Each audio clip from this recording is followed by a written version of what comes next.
అందరికీ నమస్కారం. ఈరోజు కార్తీక పౌర్ణమి, ఎంతో పవిత్రమైన రోజు. ఈ రోజు ఈ కథలు విన్నా చదివినా శివదేవుడి అనుగ్రహం లభిస్తుంది. కార్తీక మాసంలో కార్తీక పౌర్ణమికి ఎంతో ప్రాముఖ్యత ఉంటుంది. ఎందుకంటే కార్తీక మాసంలో నెల రోజులు ఉపవాసం ఉండలేనివారు ఈ ఒక్కరోజు ఉపవాసం ఉండి సాయంకాల సమయంలో 365 ఒత్తులు వెలిగించటం వలన కోటి జన్మల పుణ్యఫలం లభిస్తుంది. మధురై మహానగరాన్ని పాండ్యదేశపురాజు పరిపాలిస్తూ ఉండేవాడు. అతను గొప్ప పరాక్రమవంతుడు, ఎంతో కీర్తి ప్రతిష్టలు కలిగినవాడు, దానంలో కర్ణుడి వంటి వాడు. ఒక రకంగా చెప్పాలంటే శివుడికి మామ అయినటువంటి హిమవంతుడితో సమానమైన వాడు. ఇదిలా ఉండగా ఒకప్పుడు అగస్త్య మహర్షి మలయ పర్వతంలో నివసిస్తూ ఉండేవాడు. అప్పుడు అతనికి అన్ని శాస్త్రాలను ప్రజలకు తెలియజేయాలి అనే సంకల్పంతో 18 బీజాక్షరాలతో చిత్రాలతో కూడిన ఒక సంఘ ఫలకాన్ని తయారు చేశాడు. దీనిని పాండ్యురాజుకు బహుకరించాడు. సరస్వతితో సమానమైన ఎంతమంది పండితులు అయినా దీని మీద కూర్చోవచ్చు. అంటే ఉదాహరణగా ఒక్క పండితుడే ఉండి కవిత్వం చెబుతున్నప్పుడు ఈ సంఘ ఫలకం మీద కూర్చొని ఉంటే అతనికి సరిపడినంత ప్రదేశం మాత్రమే ఉంటుంది. ఒకవేళ ఒకటి కంటే ఎక్కువ మంది పండితులు కవిత్వం చెబుతున్న సమయంలో ఈ సంఘ ఫలకం మీద కూర్చొని ఉంటే వారికి సరిపడిన స్థలాన్ని అందజేస్తుంది. అటువంటి సంఘ ఫలకాన్ని అగస్త్య మహర్షుల వారు పాండ్యరాజుకు బహుమతిగా ప్రసాదించి మీ వంశం వారు దీనిని పూజించి ధన్యులు అవ్వమని ఆశీర్వదించాడు. ఆ సంఘ ఫలకం వంశ పారపర్యంగా పాండ్య రాజులకు సొంతమైంది.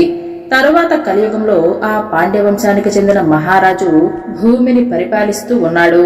అతనికి ద్రావిడ సాహిత్యం మీద మక్కువ ఎక్కువగా ఉండేది. అందువలన సరస్వతి సమానులైన శైవ కవులను అంటే శివ కవులను పోషిస్తూ ఉండేవాడు. వారిలో నత్కీరుడు మొదలైన 12 మంది శివ కవులు ప్రసిద్ధులు. వంశపారపర్యంగా వస్తున్న సంఘ ఫలకం మీద కూర్చొని ఎవరైతే కవిత్వాన్ని చెబుతారో వారికి ఆ రాజుగారు 1750 తులాల వెండిని బహుకరిస్తూ ఉండేవాడు. అదే సమయంలో పాండ్యరాజు దేశంలో భరించరాని కరువు వచ్చింది. అలా కరువు బాగా పెరిగిపోవడంతో తిండి లేక మలమలా మాడిపోతున్న జనం కొంతమంది అక్కడి నుంచి వలస వెళ్లిపోయారు. అంతటి కరువును భరించలేక అదే గ్రామంలో శివాలయంలో పనిచేస్తున్న శివబ్రాహ్మణుడు కూడా ఎక్కడికైనా వెళ్లి పొట్ట పోసుకోవాలి అని అనుకుంటాడు. అలా అనుకుంటూ ఉండగా శివదేవుడు శివబ్రాహ్మణుడికి ప్రత్యక్షమవుతాడు. అప్పుడు అతనితో ఇలా అంటాడు, నువ్వేమీ గ్రామాన్ని వదిలిపెట్టి వెళ్లాల్సిన పనిలేదు. త్వరలోనే కరువు తీరిపోతుంది. ఇప్పుడు నేనొక శృంగార రస భరితమైన ఒక పద్యాన్ని రాసి ఇస్తాను. నీవు దానిని తీసుకుని వెళ్లి రాజుగారికి ఇస్తే అతను నీకు 1000 రూపాయలు ఇస్తాడు అని అంటాడు. ఆ డబ్బు ఖర్చయ్యేలోపు మీ కరువు కూడా తీరిపోతుంది అని చెప్పగా అతను ఎంతగానో సంతోషపడి ఆ పద్యాన్ని తీసుకుని వెళ్లి రాజ్యసభలో చదివి వినిపిస్తాడు. ఆ పద్యంలో స్త్రీ కేశబంధం సహజగంధ సంభరితమనటాన్ని సభలోని ఉన్న నత్కీరుడు అనే పండితుడు, నీవు చెప్పిన ఆ పద్యంలో ఒక తప్పు ఉంది. అలా రాయటం ఏమాత్రమూ సమంజసము కాదు. దీనిని పొరపాటుగా ఎవరైనా వింటే నవ్విపోతారు అని అంటాడు. ఆ మాటలు విన్న శివబ్రాహ్మణుడు మౌనంగా ఉండిపోతాడు. తనకు ఆ పద్యాన్ని స్వయంగా మహేశ్వరుడే రాసిచ్చాడని, దాని లోపల ఏముందో తనకు తెలియదు అని సమాధానమిస్తాడు. అందుకు నత్కీరుడు మాత్రం ఏమీ మాట్లాడకుండా అలాగే ఉండిపోతాడు. తరువాత ఈ విషయం తెలుసుకున్న శివభగవానుడికి కోపం వస్తుంది. అప్పుడు నత్కీరుడిని ఇలా శపిస్తాడు, ఇప్పుడే నీకు కుష్ఠరోగం ప్రాప్తించుగాక అని శపిస్తాడు. ఆ మాటలు విని నత్కీరుడు భయంతో వణికిపోతాడు. శివుడితో ఈ విధంగా చెప్తాడు, దేవా, నీకు నేను ద్రోహం చేశాను, కరుణామయ, నా శాపానికి పరిహారం చెప్పమని ప్రార్థిస్తూ నత్కీరుడు శివుడి పాదాల మీద పడ్డాడు. అప్పుడు శివుడు శాంతించి, నీవు ఎప్పుడైతే కైలాస పర్వతాన్ని దర్శిస్తావో వెంటనే నీకు కుష్ఠవ్యాధి పోతుంది అని చెప్తాడు. ఆ మాటలు విని నత్కీరుడు ఎంతగానో బాధపడతాడు. కవిత్వానికి సంబంధించి నాకు ఈ మొండి పట్టుదల దేనికి? సంఘపేటం మీద కూర్చున్న మిగిలిన కవులలాగే నేను కూడా ఊరికే కూర్చోకుండా ఇలా ఎందుకు చేసుకున్నాను? ఈ కుష్ఠవ్యాధి వలన కలిగే దుఃఖాన్ని నేను ఎలా భరించేది? అసలు కైలాస పర్వతాన్ని నేను ఎప్పుడు చూడాలి? గొప్ప నదులు, అడవులు, పర్వతాలు, మృగాలు నివసించే ప్రదేశం అది.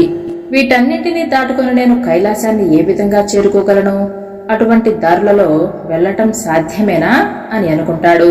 శరీరంలోనికి రోగం రాకముందే నేను కైలాస పర్వతాన్ని చూసేందుకు వెళ్ళాలి, కాని ఈశ్వరుడు వాక్యాన్ని తప్పించుకోవటం నా తరమా అని నత్కీరుడు పరిపరి విధాలుగా విచారించాడు. తొందరపాటు వలన పొరపాటు జరుగుతుంది. ఏదో విధంగా దానిని గుర్తించినప్పుడే మానవుడు పశ్చాత్తాపపడాలి.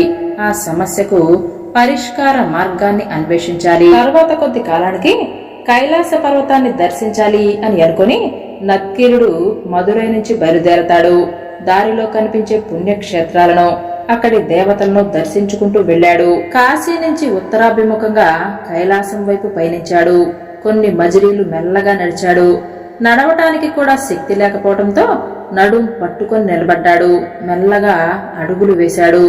కూర్చొని కొంత దూరం పాకాడు. పడుకొని కొంత దూరం జరిగాడు. అడుగొక యోజనంగా అనిపించింది. శరీరమంతా చీము నెత్తురు కారుతూ ఉంది. ఏగలు ముసురుతూ జుమ్ జుమ్మని శబ్దం చేయటం మొదలుపెట్టాయి. ఇలా ముందుకు సాగుతున్నప్పుడు అతనికి ఒక పర్వత ప్రాంతం కనిపించింది. అక్కడ నరసంచారం లేని ఒక అడవి కూడా కనిపించింది.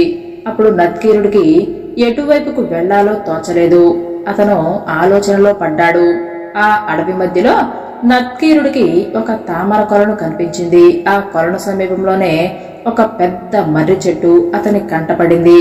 కొంతసేపైనా సరే ఇక్కడ విశ్రాంతి తీసుకోవచ్చు కదా అని నత్కీరుడు ఆ చెట్టు కిందకు వెళ్ళాడు. ఆ చెట్టు మీద కొన్ని పండుటాకులు ఉన్నాయి. పండుటాకులు నేల మీద పడినప్పుడల్లా అవి పక్షులుగాను, నీటిలో పడినప్పుడల్లా అవి చేపలుగాను మారి అక్కడి నుంచి వెళ్లిపోతూ ఉండటాన్ని చూశాడు. ఇంతలో ఒక మర్రియాకు సగం నీటిలోనూ సగం గట్టు మీద పడింది. గట్టు మీద పడిన సగభాగం పక్షిగా మారి పైకి లాగటం, నీటిలో పడిన సగభాగం చేపగా మారి లోపలికి లాగటం కనిపించింది. నత్కీరుడు ఆ దృశ్యాన్ని చూసి ఎంతగానో ఆశ్చర్యపోయాడు. ఇంతలో వికృతమైన ఆకారంతో ఒక భూతం అక్కడికి వచ్చింది. ఆ భూతం నత్కీరుణ్ణి పట్టుకుంది. తర్వాత ఒక కొండ గుహకు లాక్కొని వెళ్ళింది. అంతకు ముందే ఆ కొండ గుహలో మరికొందరిని కూడా అది బంధించి ఉంచింది. వారితో నత్కీరుణ్ణి కూడా కలిపేసింది. అందర్నీ కలిపి తినేయాలి అనే కుతూహలంతో ఆ గుహద్వారానికి అడ్డుగా ఒక పెద్ద బండరాయిని వేసి స్నానం చేసి వచ్చేందుకు సరస్సుకు వెళ్ళింది. ఇంతలో గుహలోపల ఉన్న మనుష్యులు అందరూ అరవటం మొదలుపెట్టారు. అయ్యో, మనల్ని ఎలాగూ ఈ భూతం తినేస్తుంది, కొత్తగా ఇతను కూడా వచ్చాడే అని ఎంతగానో బాధపడ్డారు. అప్పుడు నత్కీరుడు సుబ్రహ్మణ్య స్వామిని స్తుతించాడు. సుబ్రహ్మణ్య స్వామి వచ్చి ఈ భూతాన్ని వధించి అందరినీ బతికించుగాక అని అనుకున్నాడు. వెంటనే స్కందుడు ప్రత్యక్షమై ఆ భూతాన్ని కొట్టి చంపేశాడు. తరువాత గుహద్వారానికి అడ్డుగా ఉన్న బండను తొలగించి అందరినీ బయటికి రండి అని ఆదేశించాడు. భూతం చేత గుహలో బంధించబడిన వారందరూ బయటికి వచ్చి స్కందుడికి నమస్కరించి అక్కడి నుంచి వెళ్లిపోయారు. నత్కీరుడు మాత్రం అక్కడే నిలబడిపోయాడు. అప్పుడు సుబ్రహ్మణ్య స్వామి ఇలా అడుగుతున్నారు, అసలు నీవు ఈ ప్రదేశంలో ఏం చేస్తున్నావు?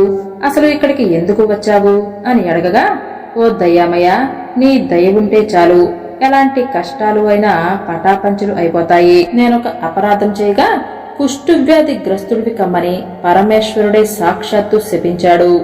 శాపమోక్షాన్ని అడగగా తన నివాసమైన కైలాసాన్ని వీక్షించినప్పుడే నీకు వ్యాధి పోతుంది అని సెలవిచ్చాడు. ఆ పర్వత మార్గం ఎంతో దుర్గమం, నేను దానిని ఎలా చేరుకోగలను అని బాధపడ్డాడు. అందుకు సుబ్రహ్మణ్య స్వామి ఇలా అంటున్నాడు, నీవు కైలాస పర్వతాన్ని చూస్తేనే నీ కుష్ఠవ్యాధి పోతుందని పరమశివుడు సెలవిచ్చాడు.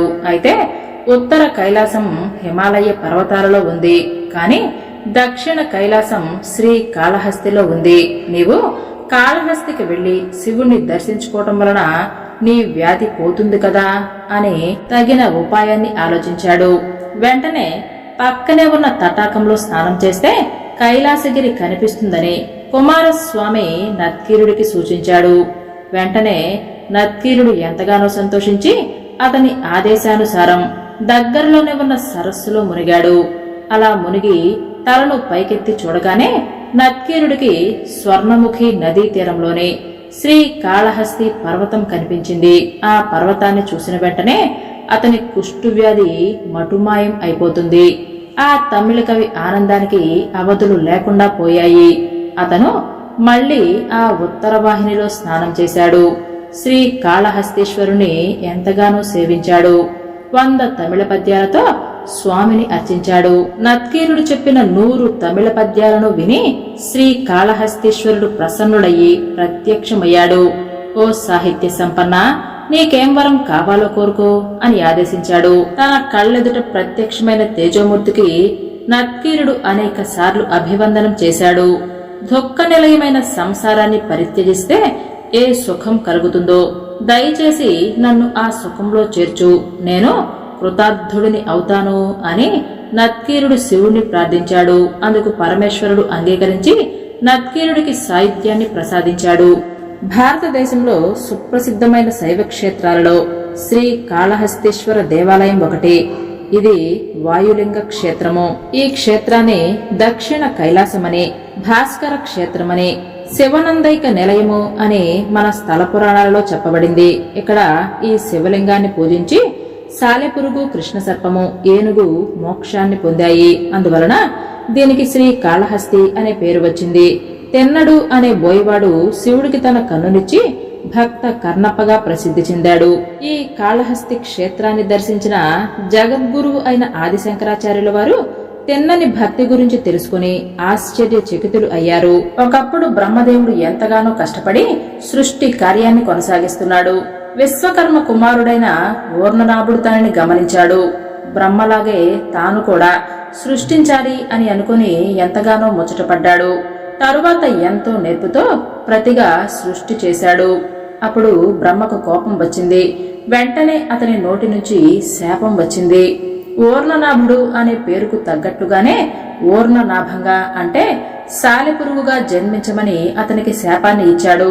ఊర్ణనాభుడు తన తప్పిదాన్ని గుర్తించి తగని పని చేసినందుకు ఎంతగానో పశ్చాత్తాపపడ్డాడు. మనస్సులోనే ఎంతగానో విచారించాడు. చెడు పనులు చేసినందుకు చెడు ఫలితం రాకుండా ఎలా ఉంటుంది అని వాపోయాడు. తరువాత ఊర్ణనాభుడు బ్రహ్మకు నమస్కరించి శాపాంతం ప్రసాదించమని కోరాడు. తాను ఏ వనంలోనికి వెళ్లి కీటక జన్మను ధరించాలో తెలియజేయమని కోరతాడు. తన తప్పును లెక్కలోనికి తీసుకోకుండా అనుగ్రహించమని ఊర్ణనాభుడు ప్రాధేయపడ్డాడు. తరువాత బ్రహ్మ అతనితో వైరాన్ని పాటించకుండా ఈ విధంగా తెలియజేస్తాడు. సృష్టి చేయగలిగే శక్తి నీకుంది, అందువలనే నీకు అహంకారం కలిగింది. ఎప్పుడైతే నీకు శివ దర్శనం జరుగుతుందో అప్పుడే అహంకారం తొలగిపోయి మోక్షప్రాప్తి కలుగుతుంది. కాబట్టి వెంటనే నీవు సాలెపురుగు రూపాన్ని ధరించి గజారణ్యంలో నివసించు. నీకు శివ దర్శనం అయ్యే వరకు నీ నుంచి వెలువడే దారంతో గుండ్రంగా ఉండే గూడును నిర్మించుకుని అందులోనే నివసించు అని అన్నాడు. పూర్వకాలంలో వశిష్ఠుడు ఆ గజారణ్యంలోనే తపస్సు చేశాడు. అతనికి మోక్షాన్ని కలిగించేందుకు శివుడక్కడ లింగాకారంతో వెలిశాడు. ఆ లింగం పడగ ఆకారంతో ఉంటుంది. ఒక రోజు ఒక భక్తుడు అక్కడ శివుణ్ణి నిష్ఠతో పూజిస్తాడు. దానితో నీవు వెళ్లి ఆ లింగాన్ని దర్శించగానే పూర్వజన్మ జ్ఞానం నీకు కలుగుతుంది. దానితో నీవు శివుణ్ణి సేవించి మోక్షాన్ని పొందుతావు అని బ్రహ్మ తెలియజేశాడు. మారేడు చెట్ల కొమ్మలలో సాలెపటాన్ని నిర్మించుకుని నీవక్కడ నివసించు అని ఊర్ణనాభుణ్ణి ఆదేశించాడు. నీకు ఈ జన్మ కంటే సాలెపురుగు జన్మే ఎంతో పవిత్రమైనది, దానివలనే నీకు మోక్షం కూడా సిద్ధిస్తుంది అని బ్రహ్మ చెప్పాడు. దుఃఖాన్ని విడిచిపెట్టు, గజారణ్యం నీకు దుఃఖకరం కాదు, పైగా అంతా మంచే జరుగుతుంది, వెళ్ళు అని అన్నాడు బ్రహ్మ. బ్రహ్మ మాటల ప్రకారం ఊర్ణనాభుడు సాలెపురుగు వేషాన్ని ధరించాడు. తరువాత గజారణ్యానికి వెళ్లి మారేడు కొమ్మల మీద నివసించడం మొదలుపెట్టాడు. తరువాత అతని శరీరం నుంచి పట్టు నూలు వచ్చింది. దానితో అతను గూడును నిర్మించుకుని అక్కడే ఎంతో సంతోషంగా కాలాన్ని గడుపుతూ ఉన్నాడు. తరువాత కొంతకాలానికి ఒక శివభక్తుడు పూజ చెయ్యాలి అనే శ్రద్ధతో ఆకులు, పువ్వులు, పళ్ళు కోసుకుని గుడికి వెళ్లటానికి అక్కడికి వచ్చాడు. శివ పూజకు వేళ దాటిపోతుంది అనే తొందరలో ఆ మారేడు చెట్టు నుంచి ఆకులు కొయ్యబోయాడు. సాలెపురుగు భక్తుడి రాకను గమనించింది. భక్తుడి పూల సజ్జలో పడి అతనితో పాటే వెళితే శివలింగ దర్శనమవుతుంది అని భావించింది. అతను కోసిన ఆకులతో పాటే వెదురు బద్దలలో అలిన భక్తుడి చేతిలోని బుట్టలో పడింది. ఆ భక్తుడు వెళ్లి స్వర్ణముఖి నదిలో స్నానం చేశాడు. ఆ ఏటి నీరు తెచ్చి శివలింగాన్ని ముందుగా అభిషేకించాడు. మారేడు దళాలతో శివుణ్ణి పూజించాడు. సరిగ్గా అదే సమయంలో మారేడు ఆకులతో కలిసి ఉన్న సాలెపురుగు కూడా భక్తుడి చేతిలోనికి వచ్చింది. వెంటనే శివలింగాన్ని దర్శించుకుంది. శివలింగాన్ని దర్శించగానే సాలెపురుగుకు బ్రహ్మ శాపం గుర్తుకు వచ్చింది. శివపూజ విధానం గుర్తుకు వచ్చింది. ఇంతకు ముందు చెప్పినట్లుగానే శివపూజ చేసి మోక్షాన్ని పొందింది.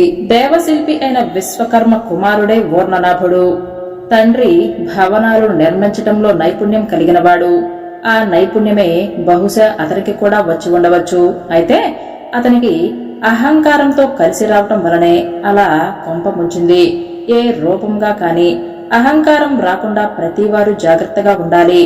ఏ మాత్రం ఏమరపాటుగా ఉన్నా అహంకారం మానవుణ్ణి అధః పాతాళంలోనికి నెట్టివేస్తుంది. ఈ అంశాన్నే ఓర్ణనాభుడి వృత్తాంతం వెల్లడి చేస్తుంది. కాళశాప వృత్తాంతము. ఒకరోజు కైలాసంలో ఈశ్వరుడి దర్శనం కోసం అష్ట దిక్పాలకులు బ్రహ్మ, విష్ణువు, ఇతర దేవతలు అందరూ కలిసి ద్వారం దగ్గర వేచి ఉన్నారు. వారికి దర్శనం ఇవ్వటానికి ఈశ్వరుడు సంసిద్ధంగా ఉన్నాడు. పులి చర్మాన్ని కట్టుకుని శరీరమంతా విభూతి రాసుకుని చంద్రకళను జడముడిలో ధరించి కపాలాల దండను మెడలో వేసుకుని ఆదిశేషుణ్ణి జందింగా ధరించాడు. తరువాత కర్కోటకుణ్ణి కాలికి తొడుక్కుని కంబళుణ్ణి అశ్వతరుణ్ణి కర్ణ కుండలాలుగా ధరించి తుంబురుణ్ణి చేతికడియంగా చేసుకున్నాడు. ఈ విధంగా సర్పాలు అన్నింటినీ ధరించిన తర్వాత కాళము అనే ఒక సర్పం ఈశ్వరుడి కంటపడలేదు. ఆ సర్పం భార్య వియోగాన్ని సహించలేక పాతాళానికి వెళ్లిపోయింది. ఈ విషయం తెలుసుకున్న ఈశ్వరుడు ఆ సర్పాన్ని కోపించాడు. ఈశ్వరుడు సభాభవనానికి వచ్చాడు. బ్రహ్మ, విష్ణువు మొదలైన దేవతలు సేవిస్తూ ఉండగా రత్న సింహాసనం మీద కొలువుతీరి ఉన్నాడు. పాతాళం నుంచి కాళాన్ని రప్పించాడు. శివుడు ఆ సర్పంతో ఇలా పలుకుతున్నాడు: వాసుకి శేషుడు ఇక్కడ నన్ను సేవిస్తూ ఉంటే నీవు భార్య మీద ఉన్న కోరికను విడవలేక పాతాళ లోకానికి వెళ్లిపోయావు. కాబట్టి నీవు భూలోకంలో పాతాళ లోకాలలో మాత్రమే తిరుగుతూ ఉండు, కైలాసానికి రావద్దు అని కటువుగా పలికాడు. ఆ మాటలు విన్న కాళము, ఇదంతా నా అవివేకం వల్ల మాత్రమే జరిగింది. నేను కైలాస పర్వతాన్ని అధిరోహించకుండా మిమ్మల్ని సేవించకుండా ఎలా ఉండగలను అని దుఃఖిస్తూ కాళం ఈశ్వరుడి పాదాల మీద పడింది. అప్పుడు ఈశ్వరుడు చిరునవ్వుతో దానిని పైకి లెగవమన్నాడు. భూమిలోను దక్షిణ ప్రాంతంలో దక్షిణ కైలాసం ఉంది. నీవక్కడికి వెళ్లి నవరత్నాలతో నన్ను సేవిస్తూ ఉండు అని సెలవిచ్చాడు. తరువాత కొద్ది రోజులకు నన్ను సేవించడానికి అక్కడికి ఒక ఏనుగు వస్తుంది. దానికి నీకు మధ్య గొడవలు వస్తాయి. ఆ గొడవ వలన మీరిద్దరూ మరణించి మోక్షాన్ని పొందగలరు. ఇక వెళ్ళు అని ఈశ్వరుడు చెప్పాడు. ఆ మాటలు విన్న కాళనాగం ఎంతగానో బాధపడి స్త్రీ మీద ఉన్న వ్యామోహం వలన శివుడికి నేను దూరం అవ్వాల్సి వచ్చింది. ఈ విధంగా విచారించి గజారణ్యానికి తిరిగి వచ్చింది. శివలింగార్చన మీద ప్రీతిని పెంచుకుంది. మానవులకు సహజంగా ధనం పట్ల, జీవిత భాగస్వామి పట్ల, సంతానం పట్ల అత్యధికమైన వ్యామోహం ఉంటుంది. ఈ వ్యామోహమే మానవుణ్ణి దేవుడికి దూరం చేసే ప్రమాదముంది. ఇక్కడ కూడా సర్పం భార్య మీద ఉన్న ప్రేమ వలనే శివుడి చేత శిక్షించబడింది. కాబట్టి ఈ అంశాన్ని దృష్టిలో ఉంచుకొని ఈశానత్రయం నుంచి బయటపడాలని కాళ వృత్తాంతం తెలియజేస్తుంది. ఏనుగు పూర్వజన్మ వృత్తాంతము. ఒకప్పుడు పార్వతీ పరమేశ్వరులు ఏకాంతంగా ఉన్న సమయంలో హస్తి అనే పేరుగల శివభక్తుడు వారి కేళి గృహానికి దగ్గరగా వెళ్లాడు. అక్కడ ద్వారపాలకులు ఉంటారు. వారిని కూడా లెక్క చేయకుండా అతను లోపలికి ప్రవేశించబోయే సమయంలో దానిని పార్వతీదేవి గమనిస్తుంది. వెంటనే సిగ్గుతోనూ అవమానంతోనూ ఆమె మనస్సు ఉడికిపోతూ ఉంటుంది. ఓయి, నీవు ఎవరి అనుమతితో ఇక్కడికి వచ్చావు అని గర్జించింది.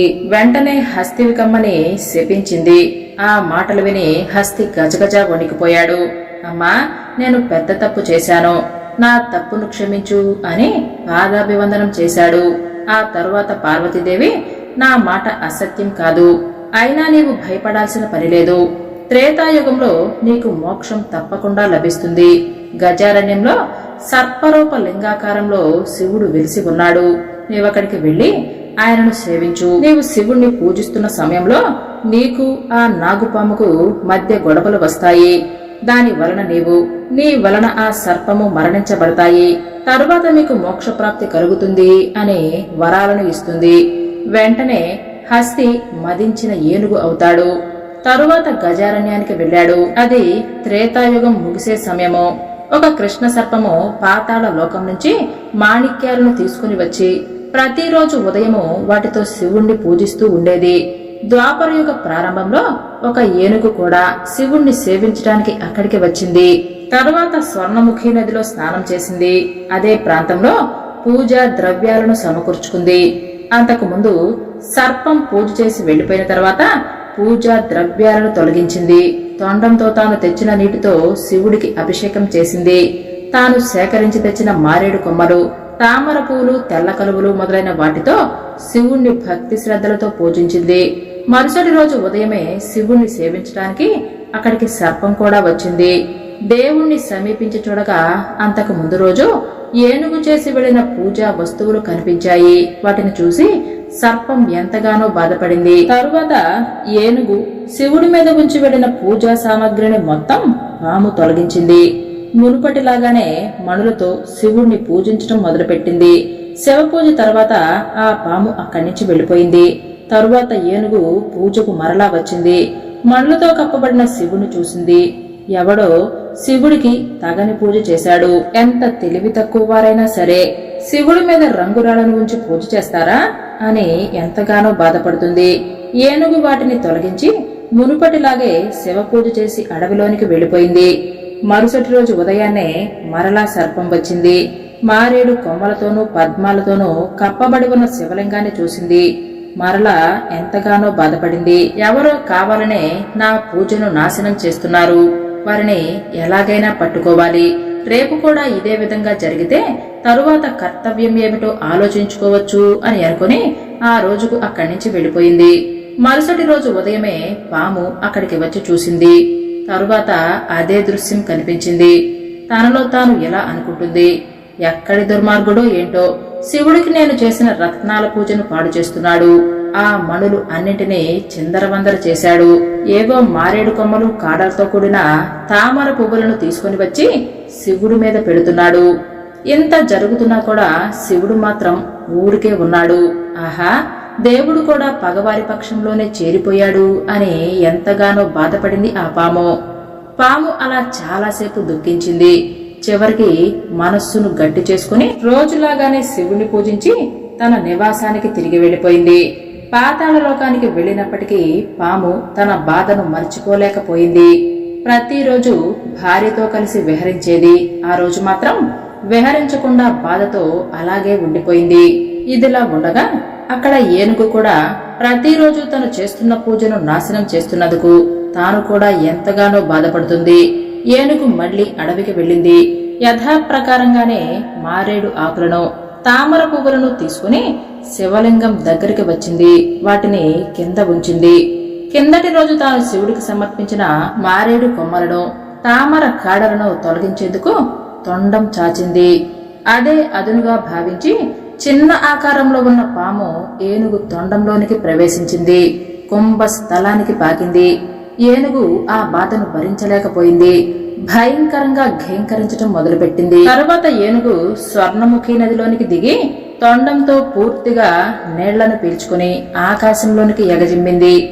భూమి మీద పడి పొర్లటం మొదలుపెట్టింది. తరువాత ఏనుగు తనలో తాను ఎలా అనుకుంటుంది, శివ సాన్నిధ్యంలో ఇద్దరం మరణించక తప్పదు, దానికే ఇంత మాత్రం బాధపడటం ఎందుకు, ముందుగా ఈ పామును చంపి తరువాత నేను కూడా చావటం మంచిది, అప్పుడు లోకానికి మంచిదే కదా అని అనుకుని ఈ దక్షిణ కైలాసమే వద్యశిల కాగా నేనే శివుణ్ణి సేవిస్తాను అని అనుకుని ఆ ఏనుగు శివుడి వైపు తిరిగి నమస్కరించింది.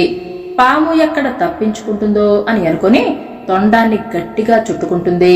ప్రాణాలు బిగబట్టి వెనకకు వెళ్లి వేగంగా ముందుకు వచ్చి కుంభస్థలం పగిలేలా కొండను ఢీకొంటుంది. అలా కొట్టుకోగానే లోపల ఉన్న పాము నలిగిపోయి మరణిస్తుంది. ఏనుగు కూడా కింద పడి ప్రాణాలు విడిచింది. అవి మరణించిన ప్రదేశమే దక్షిణ కైలాస పర్వతం.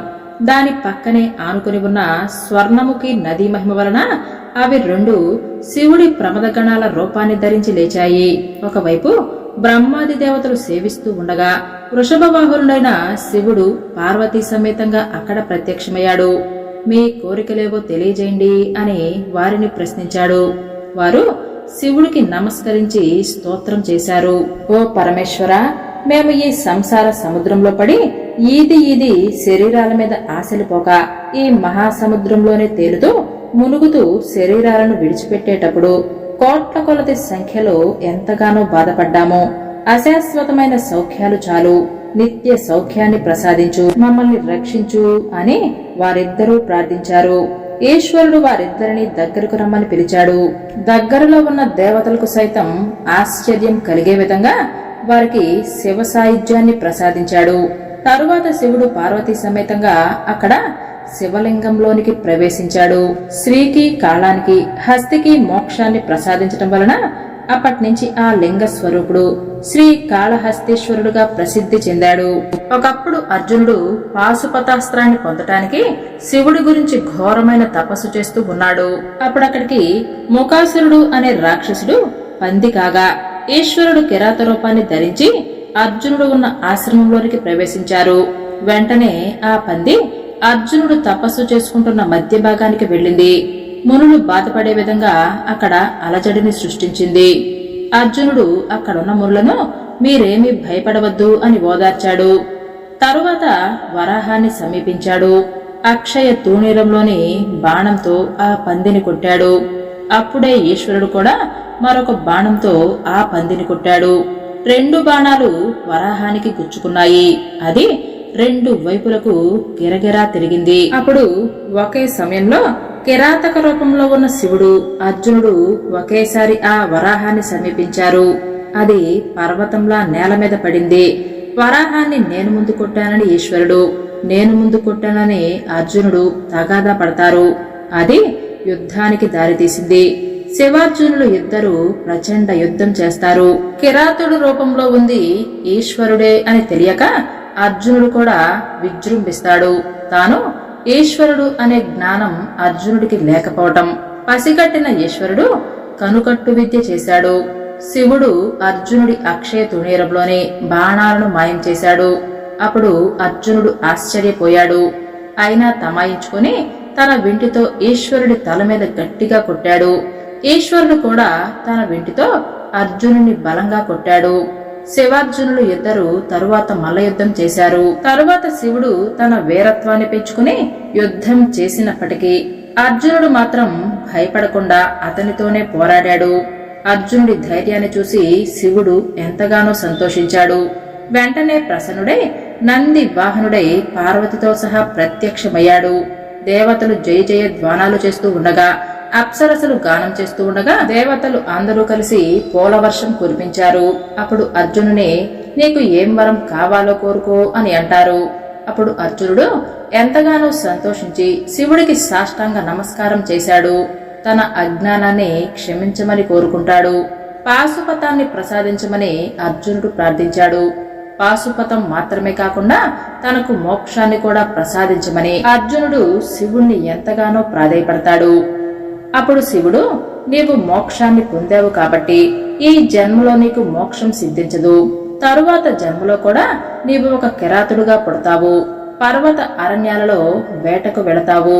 ఆ సమయంలో లింగాకారంలో ఉన్న నా రూపాన్ని దర్శించి సేవిస్తావు. అప్పుడు నీకు మోక్షం లభిస్తుంది అని శివుడు అర్జునుణ్ణి అనుగ్రహించాడు. ఆ కారణం వలనే అర్జునుడు తరువాతి జన్మలో తిన్నడుగా జన్మించాడు. తిన్నడంటే ఎవరో కాదు, భక్త కన్నప్ప. అలా అర్జునుడు మరొక జన్మలో తిన్నడుగా జన్మించాడు. తిన్నడు శ్రీ కాళహస్తిలోని అడవికి వేట కోసం వెళ్ళాడు. అక్కడ అతనికి ఒక అడవి పంది కనిపిస్తే దానిని వేటాడి తినటానికి కాల్చుకుంటూ ఉంటాడు. అతను కాళ్లు కడుక్కొని ఆ కాల్చిన పంది మాంసం తినాలి అని అనుకుంటాడు. ఇంతలో చేతిలో పందిని పట్టుకొని నీళ్ల కోసం చుట్టుపక్కల వెతుకుతూ ఉండగా అతనికి పూలతో అలంకరించిన ఒక శివలింగం కనిపించింది. చాలా కాలం నుంచి శివుడికి ఎవరూ నైవేద్యం పెట్టడం లేదని అతను భావించాడు. తన దగ్గర ఉన్న మాంసాన్ని పెట్టాలి అని భావించి దాంతో స్నానం చేయకుండా శివుడు ఎలా తింటాడు అని అనుకుంటూ అటుపక్కగా ఉన్న సరస్సు దగ్గరికి వెళతాడు. చేతులలో ఆ మాంసం ఉండటంతో నోటితో నీటిని తీసుకుని శివలింగం దగ్గరికి వచ్చాడు. కాళ్లకు చెప్పులు ఉండటంతో శివలింగం మీద ఉన్న పూలను పక్కకు నెట్టేసి నోట్లో ఉన్న నీటిని శివలింగం మీద పోశాడు. పక్కనున్న పూలు ఆకులు తీసుకుని వచ్చి శివుణ్ణి అందంగా అలంకరించాడు. తరువాత తన వద్ద ఉన్న మాంసాన్ని శివుడికి నైవేద్యంగా పెట్టాడు. దానిని శివుడు ఆరగించాడు. అప్పటినుంచి తిన్నడు ప్రతిరోజు అలాగే చేయటం మొదలుపెట్టాడు. అయితే శివుడు పంది మాంసం తినటం వెనుక ఒక కథ కూడా ఉంది. అప్పట్లో సుందర శ్రీరాస అనే రాక్షసులు నివసిస్తూ ఉండేవారు. వారు శివుడి కోసం గొప్ప తపస్సులు చేసి మోక్షాన్ని ప్రసాదించమని కోరారు. అప్పుడు శివుడు వచ్చే జన్మలో మీరు అడవిలలో జంతువులుగా జన్మిస్తారు అని చెప్తాడు. వేటగాడు జంతువు రూపంలో ఉన్న వారిని వేటాడి ఆ మాంసాన్ని శివుడికి నైవేద్యంగా పెడతాడు. అప్పుడు శివుడు ఆ మాంసం తినటం వలన వారికి మోక్షం కలుగుతుంది. అందుకే శివుడు తిన్నడు పెట్టిన మాంసాన్ని తింటాడు. అంటే ఆ లింగాన్ని పూజించడానికి ఒక బ్రాహ్మణుడు తరచుగా అక్కడికి వస్తూ ఉండేవాడు. శివుడు మాంసం తిన్నాడని, శివుడికి నోటితో తెచ్చిన నీటితో పూజ జరిగిందని, శివలింగం మీద ఉన్న పూలు కాలితో తీయబడ్డాయి అని తెలుసుకుని శివగోచర ఎంతగానో బాధపడ్డాడు. ఆ బాధను భరించలేక ఆత్మహత్య చేసుకోవాలి అని నిర్ణయించుకుంటాడు.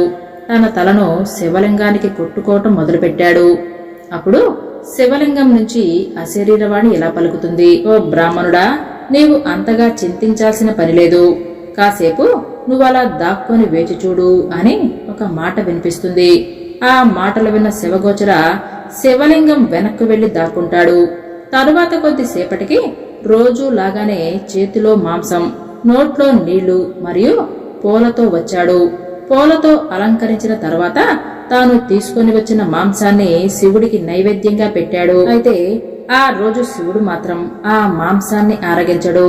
దాన్ని చూసిన తిన్నడు ఎంతగానో బాధపడి, ఏంటి ఈ రోజు స్వామివారు నైవేద్యాన్ని తినట్లేదు అని బాధపడుతూ ఉంటాడు. ఇంతలో శివలింగం ఒక కంటిలో నుంచి రక్తం రావటం గమనించి, అయ్యో, లింగం కంటి నుంచి రక్తం కారుతుందే, ఎందుకిలా జరుగుతుంది? నేనేమైనా తప్పు చేశానా? అయ్యో సామి, వెంటనే నీకు నా కన్నును అమరుస్తాను అని అనుకుని తిన్నడు ఒక కంటిని తీసి ఆ శివలింగానికి అమరుస్తాడు.